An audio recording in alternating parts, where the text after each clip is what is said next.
Terima kasih. Bismillahirrahmanirrahim. Assalamualaikum warahmatullahi wabarakatuh. Waalaikumsalam warahmatullahi wabarakatuh.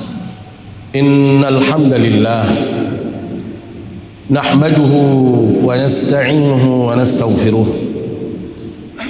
ونعوذ بالله من شرور أنفسنا ومن سيئات أعمالنا من يهده الله فلا مضل له ومن يضلل فلا هادي له أشهد أن لا إله إلا الله وأشهد أن محمدا عبده ورسوله اللهم صل وسلم وبارك على هذا النبي الكريم سيدنا وحبيبنا وشفيعنا ومولانا محمد وعلى آله وصحبه أجمعين أما بعد.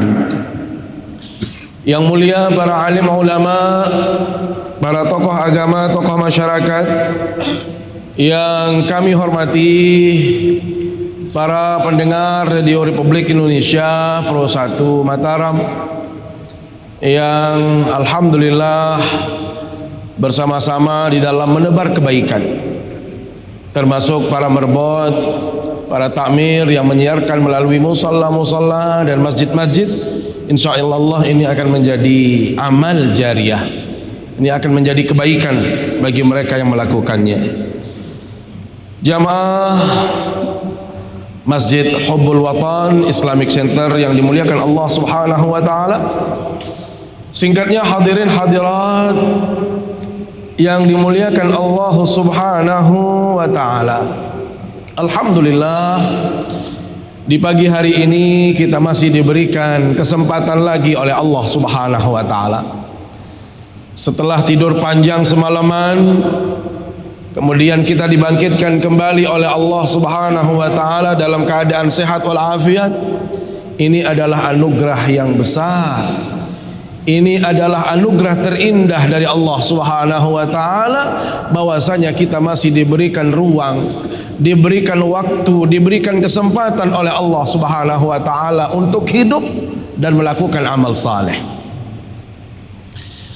Bila mana kita secara istiqamah melakukan kebaikan, melakukan ketaatan, melakukan amal saleh, maka mudah-mudahan kita semua termasuk orang-orang yang mendapatkan kebahagiaan di dalam kehidupan di dunia sampai di akhirat kelak. Amin ya rabbal alamin.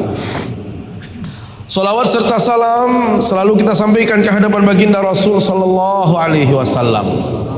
Beliau panutan kita, teladan kita, qudwah kita, contoh yang harus kita ikuti dalam semua sisi kehidupan.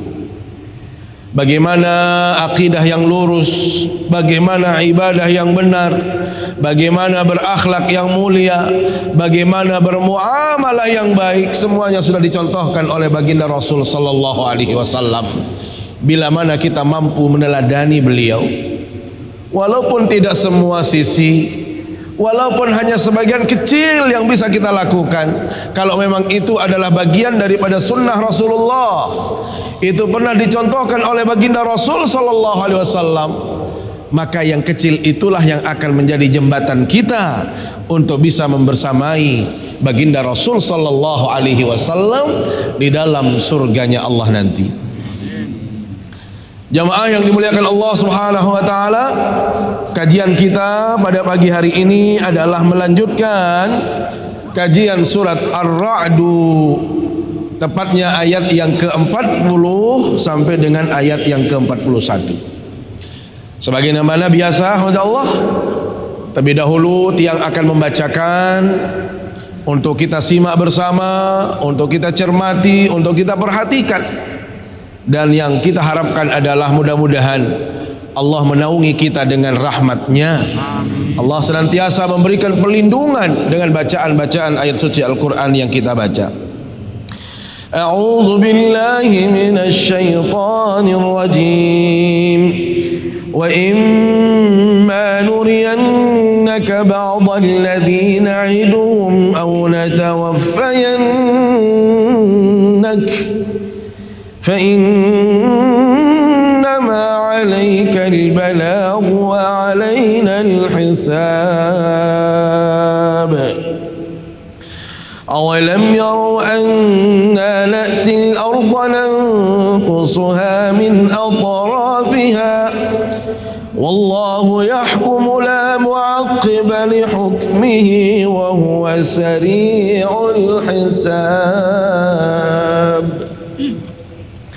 Hadirin yang dimuliakan Allah Subhanahu wa taala, sebelum ayat ini masih kita ingat apa yang menjadi pembahasan di ayat-ayat sebelumnya. Itulah yang dalam kajian ilmu tafsir dikenal dengan korelasi, hubungan satu ayat dengan ayat yang berikutnya, agar kita jangan sampai terputus, jangan sampai kita lepas dari pemahaman secara utuh terhadap ayat ini. Maka sebelum ayat-ayat ini, Allah, sebelum ayat ini tentu sudah banyak sekali dijelaskan, terutama bagaimana keinginan orang-orang musyrik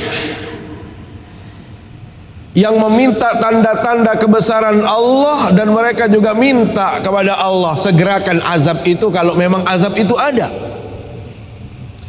Ini diantara ayat-ayat yang sebelumnya itu berbicara tentang kisah seperti itu, di mana orang-orang musyrikin minta kepada Allah, nih kalau memang benar engkau Allah, ayolah segerakan azabnya, ya, jangan tunda-tunda.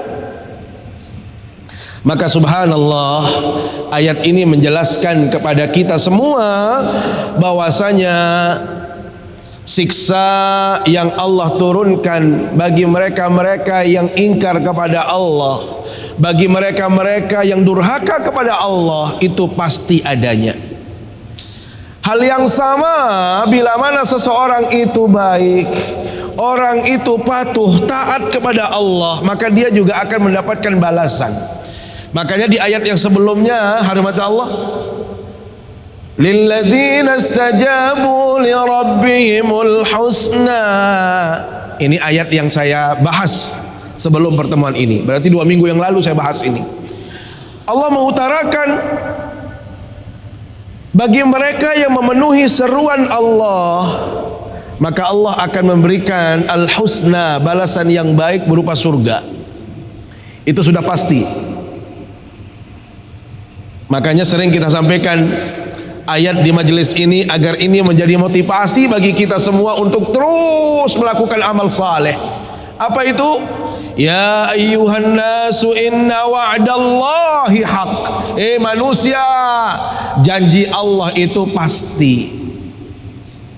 Bapak Ibu, yakin apa tidak? Yakin bahwasanya janji Allah itu pasti?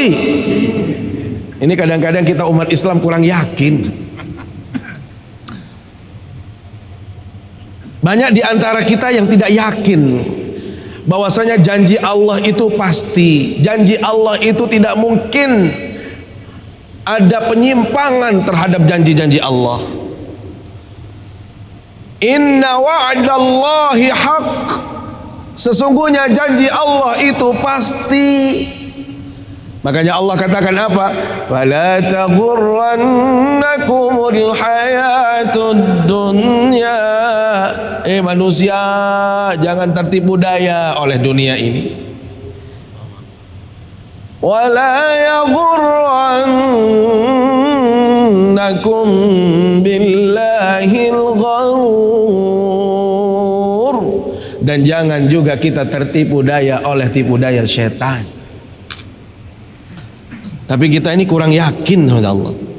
Masih saja ada orang yang tertipu dalam kehidupan ini. Terkadang manusia tidak betah, tidak merasa nyaman, padahal dia hidup di dunia hanya 60 tahun sampai 70 tahun, masih saja durhaka kepada Allah, masih lupa. Seharusnya kepada Allah, kalau kita tahu hidup ini hanya 60 tahun, maka idealnya kita investasikan kebaikan itu jauh lebih banyak. Amal soleh kita harus banyak. Ketaatan kita harus prima untuk apa? Supaya kita bisa bahagia dalam kehidupan ini. Tetapi nyatanya kita ikuti cara-cara orang kafir. Orang kafir itu menurut Allah, perspektif hidup mereka itu adalah hanya dunia saja. Jadi mereka tidak meyakini akan akhirat. Inilah orang kafir. Jadi yang membedakan orang kafir dengan orang beriman itu yakin akan hari akhir, yakin atas apa yang menjadi ketentuan Allah, yakin atas kehendak Allah, termasuk di dalamnya nanti akan ada ganjaran surga, ada juga ganjaran neraka. Bagi mereka orang kafir, memahami kehidupan itu hanya di dunia. Sehingga yang terjadi kemudian apa? Mereka berlomba-lomba untuk mengumpulkan harta, mengumpulkan aset, lupa diri dalam hidup ini. Kenapa? Dia ingin bahagia hanya di sini. Bapak Ibu, apakah kita seperti itu? Apakah kita ingin mengikuti jejak orang kafir yang hanya mementingkan dunia daripada akhiratnya? Kita tidak demikian, hadirat Allah. Kalau kita konsep kehidupan umat Islam itu harus dibangun atas dasar at-tawazun, yang dikenal dengan keseimbangan. Tidak keras dunia, tidak keras akhirat, tetapi kita seimbang. Di saat kita berbicara tentang dunia, kita lakukan itu, kita usaha secara optimal. Tetapi begitu Allah memanggil kita, kita tinggalkan semua. Itulah cara hidupnya orang mukmin, orang yang beriman. Tetapi nyatanya Allah, banyak di antara kita yang terlena dalam hidup ini. Makanya di ayat yang sebelumnya, apa kata Allah SWT? Lil walladzina lam yastajibu lahu law anna lahum ma fil ardi jami'an wa mislahu ma'ahu laftadaw bih. Bapak Ibu, apa kata Allah? Manusia, kalau engkau taat kepada Allah, memenuhi seruan Allah, maka Anda akan mendapatkan kebaikan di sisi Allah. Tetapi kalau Anda tidak memenuhi seruan Allah, Anda berlaku seperti orang kafir dalam hidup ini, Anda durhaka kepada Allah, Anda maksiat kepada Allah, Anda tidak mau melakukan perintah-perintah Allah. Bapak Ibu, lau anna lahum ma fil ardi jami'a, sekiranya Bapak Ibu itu, kata Al-Quran, memiliki dunia ini, Bapak yang punya dunia. Kalau saya biarlah nyewa sama Bapak, saking hebatnya Bapak. Saya hadap depan itu punya siapa? Pak ini, belakang Pak ini, samping, semua dia. Dunia ini dikuasai, dia punya harta. Menurut Allah, kaya apa tidak? Kaya enggak? Bayangkan dunia dia punya. Apa kata Allah? Wa mithlahu ma'ahu, saya tambah satu lagi deh. Masya Allah, sudah kaya ditambah lagi satu oleh Allah. Laftadau bihi, besok di hari kiamat begitu ada yang disebut dengan hisab. Di padang mahsyar kita mempertanggungjawabkan semua amal baik buruk kita. Karena dia disibukkan oleh dunia, karena cara hidup dia seperti orang kafir. Ya Allah, apa kata orang yang kaya ini? Ya Allah, memang dulu saya dunia sibuk. Waktu saya di dunia sibuk mencari rezeki, sibuk mencari uang, sibuk mengumpulkan harta. Dah, lewatin saja azab itu. Untuk apa? Nih saya kasih harta, saya tebus ini dengan harta saya. Harta saya banyak. Jadi karena saya dulu nggak taat di dunia, saya tebus saja di akhirat. Mau ngapain dia? Mau sogok Allah. Udah biasa nyogok, sampai di akhirat dia mau nyogok. Kira-kira Bapak Ibu bisa nyogok Allah atau tidak? Kalau teman masih bisa disogok, tapi kalau Allah tidak ada sogok-sogokan. Inilah yang dimaksud dengan inna wa'dallahi haq. Maka subhanallah, inilah ada korelasinya dengan ayat ini. Apa kata Allah? Wa imma nuriyannaka ba'dalladzi na'iduhum aw natawaffayannak. Dan sungguh jika kami perlihatkan kepadamu wahai Nabi Muhammad akan siksa yang kami berikan, yang kami turunkan bagi mereka-mereka yang durhaka kepada Allah, bagi mereka yang kafir kepada Allah. Hadirin Allah, sebelum baginda Nabi itu kan kita diceritakan tentang kisah-kisah para nabi, bagaimana konsekuensi dari keimanan orang dan bagaimana konsekuensi dari kedurhakaan orang. Bagaimana kaum Nabi Nuh ditenggelamkan oleh Allah. Kenapa? Karena mereka ingkar kepada Allah. Bagaimana Allah menenggelamkan kaum nabi-nabi sebelumnya. Bagaimana Nabi Musa ditenggelamkannya Fir'aun. Bagaimana dengan Nabi Saleh. Bagaimana dengan Hud. Inilah yang dimaksud Nabi Muhammad, bahwasanya saya menunjukkan kepadamu beberapa azab yang sudah kami turunkan kepada orang-orang durhaka sebagai siksaan, termasuk di zaman kita. Au natawaffayannak, apa maknanya? Atau saya ambil nyawamu wahai Nabi Muhammad, tetapi azab itu, sanksi itu akan berlaku terus bagi mereka yang zalim. Itu maksudnya. Jadi apakah bentuk teguran Allah itu berupa sanksi Allah kepada mereka-mereka yang ingkar kepadamu? Itu Anda lihat sendiri atau Anda tidak melihat? Yang pasti bila mana orang itu melakukan kemaksiatan, kedurhakaan, pasti ada ancamannya dalam kehidupan ini. Itu sudah pasti. Ini yang kita sebut dengan inna wa'dallahi haq. Janji Allah itu pasti. Makanya di dalam surat Al-A'raf, Bapak Ibu, Allah Subhanahu wa taala memberikan gambaran, walau anna ahlal qura amanu wattaqu la fatahna 'alaihim barakatim minas sama'i wal ard walakin kadzdzabu fa akhadnahum bima kanu yaksibun. Sekiranya satu penduduk negeri, satu kawasan, satu masyarakat dalam kehidupan kita ini benar-benar beriman kepada Allah, serta mereka menghadirkan ketakwaan dalam hidup ini, la fatahna 'alaihim barakat, Allah berkenan membuka pintu keberkahan. Baik dari langit, dari bumi akan ada keberkahan. Kapan? Bila mana penduduk negeri itu beriman dan beramal saleh dalam bentuk ketakwaan. Walakin kadzdzabu fa akhadnahum bima kanu yaksibun. Tetapi bila mana mereka mendustakan ayat-ayat Allah, mereka ingkar kepada Allah, maka Allah juga akan menurunkan sanksi bagi mereka-mereka yang ingkar kepada Allah Subhanahu wa taala. Inilah maksud daripada ayat ini, wa nuriyannaka ya Muhammad, kami memperlihatkan kepada Anda, kepadamu wahai Muhammad, sebagian daripada siksa-siksa atau sanksi-sanksi bagi mereka-mereka yang ingkar kepada Allah. Au natawaffayannak, atau kami cabut nyawamu sehingga tetap berlaku ketentuan Allah. Apa itu? Bila mana mereka berdosa, tetap dia akan mendapatkan sanksi dari Allah. Bila mana mereka baik, maka dia akan mendapatkan kebaikan. Artinya ada yang tidak dilihat oleh baginda Nabi. Siapa di antaranya? Apa yang hadir di tengah-tengah kita?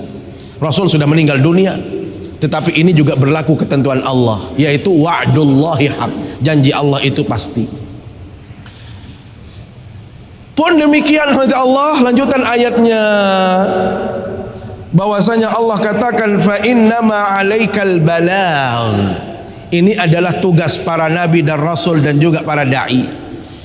Bagaimanapun ekspresi daripada kaum yang engkau ajak wahai Nabi Muhammad, apakah mereka ingkar, apakah mereka taat, tugas para nabi dan rasul itu hanya menyampaikan. Bapak Ibu, tugas kita sebagai laku dai itu hanya menyampaikan. Jadi kalau kita sudah menyampaikan, kita sudah menceramahkan, kita sudah mendakwahkan, kita serahkan kepada Allah. Jadi tugas dai itu hanya sampai di situ. Makanya Allah SWT mengatakan, Nabi Muhammad, apapun kondisi daripada umatmu atau orang-orang sebelummu, tugas kamu itu adalah hanya menyampaikan, bukan menguasai mereka. Apalagi sampai melakukan tindakan-tindakan provokatif, tindakan-tindakan destruktif, tindakan-tindakan kekerasan atas nama Islam, itu tidak boleh. Nih, terutama para dai. Dai itu tugasnya hanya menyampaikan, bukan eksekutor. Kalau eksekutor itu siapa? Pemerintah itu. Ada leading sektornya, ada tugas-tugasnya. Kalau dai ya jadi dai saja sudah. Jangan nanti dai merasa sebagai hukumah, sebagai pemerintah, nggak boleh. Apa alasannya? Ini ayat ini Allah mengatakan kepada Nabi Muhammad, fa inna ma'alaikal balagh, Anda itu tugasnya hanya menyampaikan. Kalau dia taat, syukur. Kalau tidak taat, itu nanti sanksinya dari Allah. Ya, itulah maknanya ayat ini. Jadi dalam ayat-ayat yang lain juga banyak sekali penegasan Allah tentang tugas para dai, Bapak Ibu. Apa itu? Lasta alaihim bimusaytir illa man tawalla wa kafar wa yu'adzibuhu Allahul 'adzabal akbar. Lasta alaihim bimusaytir. Nabi Muhammad, Anda tidak punya kekuasaan atas mereka. Jadi tiang misalnya tugasnya adalah menyampaikan. Saya hanya menyampaikan nilai-nilai Islam, ajaran Islam, mendakwahkan. Tetapi saya tidak ada kekuasaan untuk manusia, apalagi sampai saya harus menyakiti orang. Ya, melakukan perlakuan-perlakuan yang tidak baik terhadap orang. Makanya dai itu tidak boleh juga menginstruksikan, bakar rumahnya, halal darahnya, tidak boleh itu. Ya, tidak boleh kita, itu bukan eksekutor. Jadi biarlah itu ranahnya para pemerintah. Makanya kenapa di dalam Islam itu ada standar atau metodologi di dalam mencegah kemungkaran, metode di dalam mencegah kemungkaran. Apa kata Rasul SAW? Man ra'a minkum munkaran falyughayyirhu biyadihi. Barang siapa di antara kita yang melihat satu kemungkaran, satu kerusakan, satu dosa yang diperbuat oleh orang, falyughayyirhu biyadihi, hendaklah dia merubah itu, menyetop kemungkaran itu dengan apa? Tangannya. Ulama bersepakat kepada Allah, yang disebut dengan tangan di sini adalah as-sultah. Sultah itu artinya otoritas, berarti yang boleh menyetop atau melakukan perintah atau menutup sesuatu hanya Allah. Kalau itu tempat kemungkaran, itu adalah pemerintah itu sendiri. Jadi yang bisa melakukan perubahan, yang boleh melakukan tindakan, itu adalah pemerintah. Kenapa? Karena dia diberikan wewenang oleh Allah dan juga undang-undang. Fa illam yastati babil lisanihi. Karena saya tidak punya kekuatan itu, karena saya bukan pemimpin pemerintah, maka tugas saya adalah pabilisanihi, saya menasehatin saja, saya ingatkan saja. Itu tugas para dai. Jadi dia tidak boleh melakukan tindakan yang berlebihan. Tidak ada otoritas kita diberikan oleh Allah. Lihat baginda Rasulullah SAW, beliau itu hanya sebagai dai, tetapi di saat beliau sebagai pemimpin pemerintah, di saat beliau sebagai seorang panglima, dia di Madinah punya kekuasaan, maka beliau berkuasa atas segala-galanya. Ya, lihat. Jadi Rasul sallallahu alaihi wasallam sebagai pemimpin pada waktu itu, beliau memiliki otoritas, kekuasaan terhadap masyarakatnya. Tetapi di saat dia sebagai dai, dai itu hanya mencerdaskan, dai itu hanya menyampaikan kebenaran, bukan eksekutor. Hadirin dan hadirat Allah Subhanahu wa taala, wa alainal hisab. Maka semuanya kembali kepada Allah. Allah yang membuat perhitungan.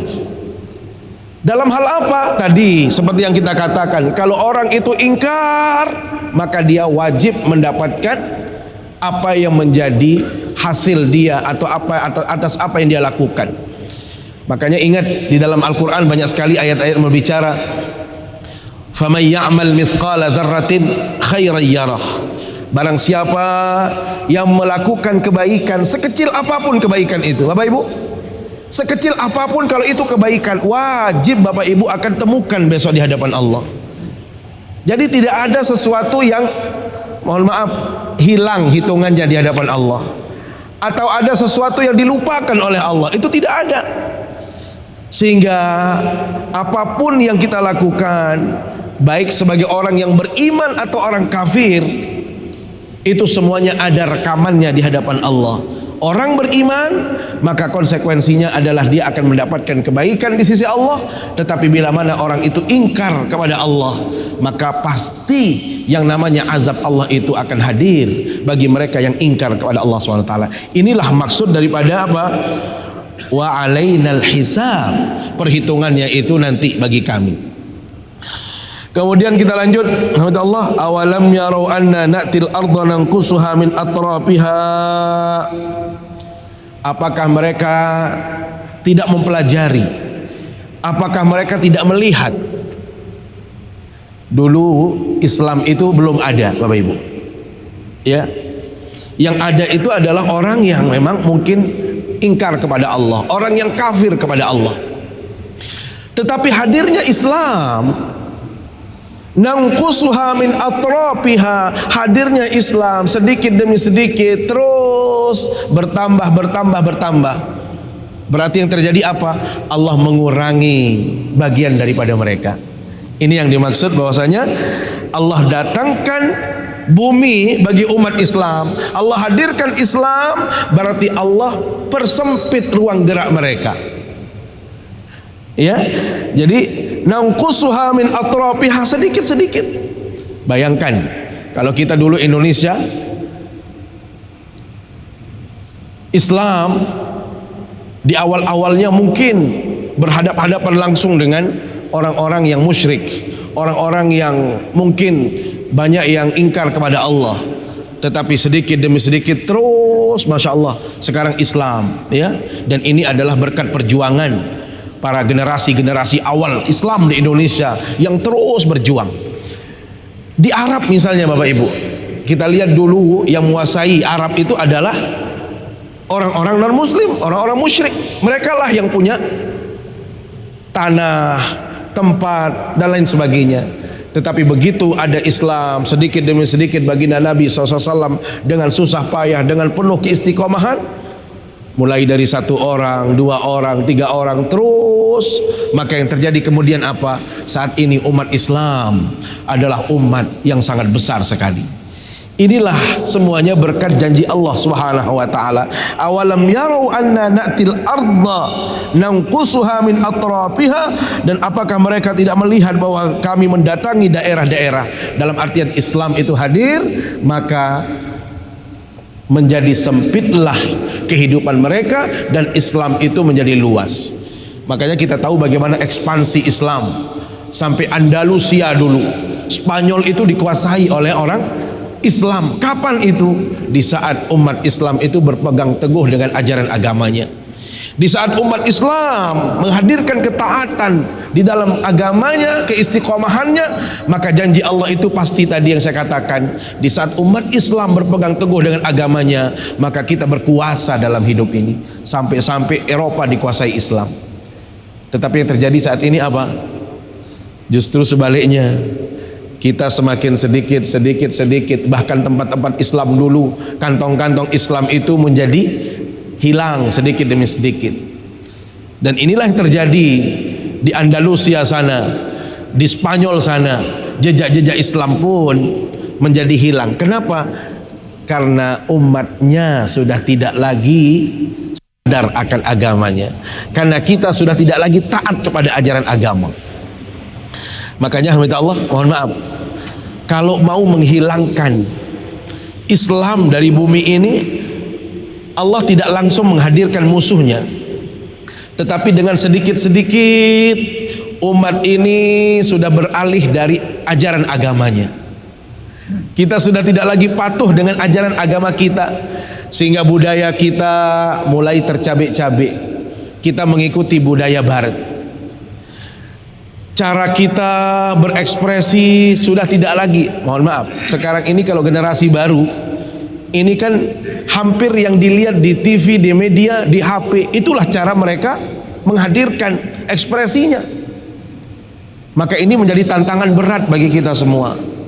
Islam itu tidak akan hilang karena musuhnya datang, tetapi apa? Orang-orang Islam itu sudah jauh dari nilai-nilai agamanya. Itu diantara cara Allah untuk mencabut sesuatu yang ada dalam kehidupan ini. Tidak langsung dicabut oleh Allah, tetapi karena kita melakukan tindakan-tindakan yang tidak baik, maka agama kita ini menjadi terpinggirkan. Itu satu. Yang kedua, disebutkan dalam hadis, matinya para ulama-ulama yang istiqamah. Ulama-ulama yang baik, ulama-ulama yang lurus itu meninggal semua, sehingga diisi oleh ulama-ulama su'. Ya, ulama-ulama yang tidak beres, yang sudah yang pragmatis dalam hidupnya. Yang penting kita dapat makan, yang penting ini ya sudah. Buat fatwa juga tergantung selera misalnya. Inilah cara Allah mengangkat, ya. Inilah cara Allah di dalam menunjukkan kekuasaannya kepada kehidupan kita. Maka yang paling penting hamba Allah adalah kembali kita kepada janji Allah bahwasanya kita harus benar-benar menghadirkan keistiqomahan. Wallahu yahkumu la mu'aqqiba li hukmihi, dan Allah menetapkan hukum. Ya, ini ketentuan Allah. Berlakulah ketentuan Allah. Apa yang dimaksud dengan ketentuan Allah? Tadi yang katakan, kalau kita melakukan kebaikan pasti kita mendapatkan ganjaran. Tetapi kalau kita maksiat, apalagi menjadi orang kafir, maka janji Allah itu juga pasti tidak mungkin tertukar. Bapak Ibu, ini jangan sampai kita, oh ini kalau kita rajin ke masjid nanti tertukar. Maksudnya apa? Kalau kita rajin ke masjid, ya kita tetap miskin seperti ini. Ya kan begitu manusia. Ya, kita nggak dapat apa-apa, makanya habiskan waktunya untuk mencari rezeki, habiskan waktunya untuk kehidupan dunia. Padahal tadi saya katakan, kalau toh kita menjadi orang kaya, mau surga Allah di hari kiamat, itu tidak bisa menyogok. Ya, dan tidak ada yang bisa menolak ketentuan Allah. Ini kembali kepada keimanan, Bapak Ibu. Iman inilah yang menjadikan kita seperti itu. Kalau kita tidak punya iman, kita mungkin ragu akan Islam ini, ragu akan ketetapan Allah. Tetapi kalau orang itu yakin kepada Allah, tidak ada. Makanya disebutkan innal ladzina qalu rabbunallah tsumma istaqamu tatanazzalu alaihimul malaikah alla takhafu wa la tahzanu. Orang kalau sudah beriman, Allah menurunkan malaikat kepada mereka. Apa kata Allah? La takhafu, jangan takut, jangan sedih. Kenapa? Allah punya ketentuan, Allah punya janji, itu tidak mungkin terjadi. Ala inna awliya Allahi la khaufun alaihim wa lahum yahzanun. Ketahuilah, kalau wali-wali Allah itu tidak perlu takut, tidak perlu khawatir, kata Allah. Siapa wali Allah? Mereka yang beriman dan bertakwa. Alladzina amanu wa kanu yattaqun. Mereka yang beriman dan bertakwa. Jadi wali Allah itu, Bapak Ibu, artinya apa? Kasih Allah, orang yang dekat dengan Allah. Jadi jangan salah memahami wali, walaupun dia tidak sholat, yang penting dia punya karismatik, bisa terbang misalnya. Dia lupa kalau Lea itu juga bisa terbang, Sela itu juga bisa terbang. Jadi bukan wali. Jadi jangan menempatkan sesuatu bukan pada tempatnya. Ini istilah wali, kadang-kadang kita niki wali berkelombas. Wali nggak pernah pakai baju. Jadi kalau kita minta air sama dia pasti mujarab, minum pasti jadi obat. Itu pemahaman yang keliru. Orang menjadi wali, kata Allah, syaratnya hanya dua. Alladzina amanu wa kanu yattaqun. Kalau dia beriman dan bertakwa, jadilah dia wali. Makanya Maulana Syekh wali, para tuan guru kita itu wali. Kenapa? Karena dia dekat kepada Allah, dialah kekasih Allah.